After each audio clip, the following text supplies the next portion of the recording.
How to change Microsoft Edge to Internet Explorer. Hello everyone, welcome back to our channel. In today's video, I'm going to show you how you can enable Internet Explorer on your Windows 10 and 11. It's super simple, so let's get started. First, we'll head over to our search or start option over here, and once you're here, you need to go to your settings. Now that you're in the settings, in the search, you need to go ahead and type default apps.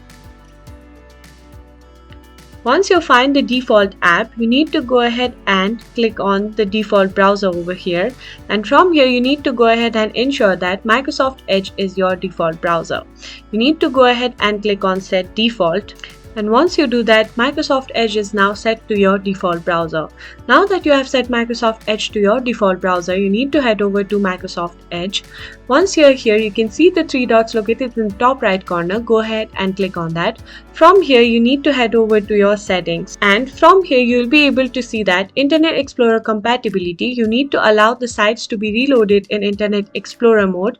Go ahead and click on Allow. And once you do that, you need to click on Set as Default. Now, once you have done that, let's head over to New tab. From here, you can search for youtube.com. Now, once you do that, this will open up in your Internet Explorer browser. And that's it.